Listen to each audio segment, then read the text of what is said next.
Alors, dans 1 Samuel 15,9, il dit « Saül et ses soldats épargnèrent Agag, ainsi que les meilleurs animaux du butin, moutons, chèvres et bœufs.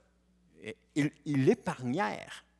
Okay? Dieu avait dit « Tu les tues tous. » Il a épargné les meilleurs animaux du butin, il a épargné le roi, les moutons, les chèvres, les bœufs, les bêtes grasses, les agneaux. Ils ne voulurent pas les détruire pour les vouer à l'Éternel. Par contre, ils détruisirent tout ce qui était méprisable et sans valeur. Saül a obéi à moitié. Et des fois, c'est ça qu'on fait. On obéit à moitié. Il n'a pas fait ce que l'Éternel lui a demandé. C'est sûr que si, à un moment donné, vous faites ce que l'Éternel vous demande, peut-être que les gens ne comprendront pas. Comme mon ami dans le livre sur la brèche, quand il est sorti du train, pas de chapeau, les gens n'ont pas compris pourquoi. Mais Dieu avait quelque chose à faire réaliser à ce pasteur-là à l'époque. Mais les gens n'ont pas compris.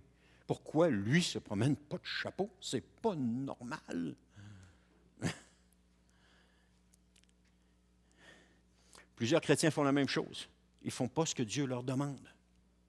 Ils font ce qu'ils ont envie de faire. Maintenant, ils pensent que tout va bien aller. Oh, ça va bien aller, inquiétez-vous pas. Je fais ce que j'ai envie de faire, puis tout va bien. Parce que nous vivons dans un temps de grâce, frères et sœurs. C'est pour ça que ça va bien. Mais il va venir un moment donné où est-ce que ça ira plus? Parce que ce temps de grâce-là va se terminer. Ça ira plus. Pour que ça aille, il faut obéir à la parole de Dieu. Faire ce que Dieu nous demande. Ni plus, ni moins, juste ce qu'il nous demande. Parce que l'obéissance à ce que Dieu demande, c'est ce qu'il y a de plus important. C'est vital dans la vie d'un croyant.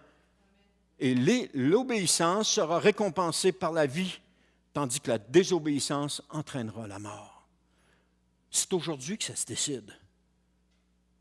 C'est aujourd'hui. Est-ce que je choisis aujourd'hui d'obéir au Seigneur? Comme Josué a dit, moi et ma maison, faites ce que vous voulez, mais moi et ma maison, nous servirons l'Éternel. Il était décidé à obéir le Seigneur. Et on connaît la vie de Josué. Josué est mort après avoir obéi au Seigneur en tout ce qu'il lui a demandé. Il n'est pas mort dans la honte. Il est mort dans l'honneur et dans la gloire.